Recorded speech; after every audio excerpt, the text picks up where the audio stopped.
नमस्कार दर्शकों, पंडित ज्योतिष चैनल में आप सभी का हार्दिक स्वागत है। आज मैं आपको सफला एकादशी की व्रत कथा सुनाने जा रहा हूं।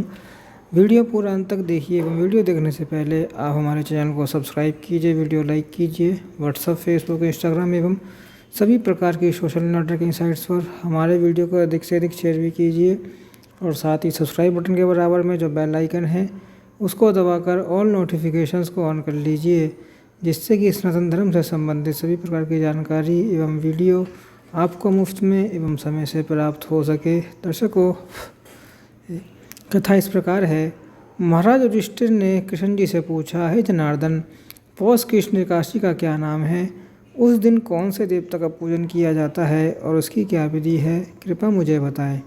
भक्त वत्सल भगवान श्री कृष्ण कहने लगे कि हे धर्मराज, मैं तुम्हारे स्नेह के कारण तुमसे कहता हूँ कि एकादशी व्रत के अतिरिक्त मैं अधिक से अधिक दक्षिणा पाने वाले यज्ञ से भी प्रसन्न नहीं होता हूँ, अतः इसे अत्यंत भक्ति और श्रद्धा से युक्त होकर करें। हे राजन, द्वादशी युक्त पौष कृष्ण एकादशी का महात्म्य तुम एकाशित होकर सुनो। इस एकादशी का नाम सफला एकादशी है।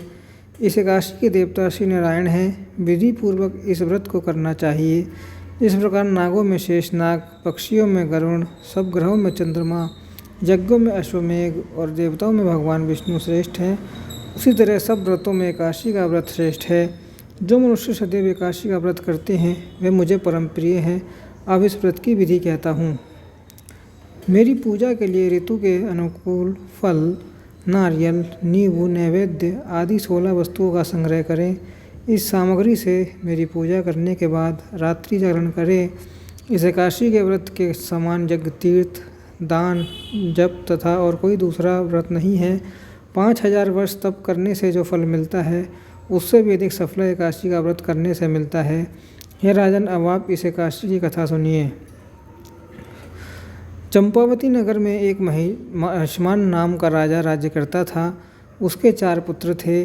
उन सब में लुम्पक नाम वाला बड़ा राजपुत्र महापापी था।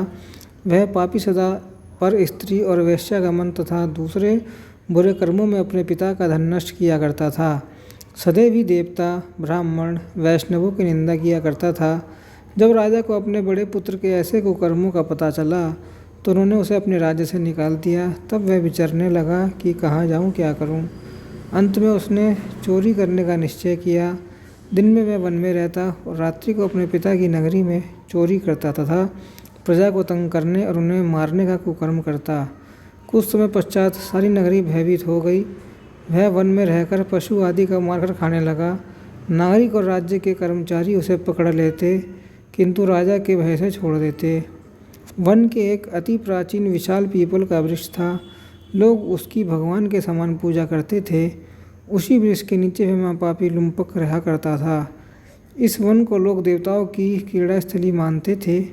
कुछ समय पश्चात पौष कृष्ण पक्ष की दशमी के दिन वह वस्त्रहीन होने के कारण शीत के चलते सारी रात्रि सो नहीं सका। उसके हाथ पैर अकड़ गए। सूर्योदय होते होते वह मूर्छित हो गया। दूसरे दिन एकादशी को मध्याह्न के समय सूर्य की गर्मी पाकर उसकी मूर्छा दूर हुई। गिरता पड़ता वह भोजन की तलाश में निकला।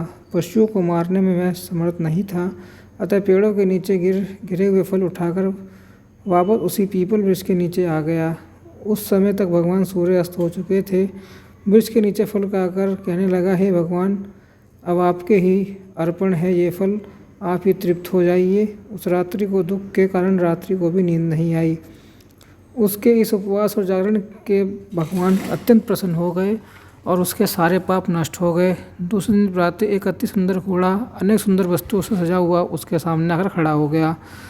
उसी समय आकाशवाणी हुई कि हे राजपुत्र, श्री नारायण की कृपा से तेरे पाप नष्ट हो गए।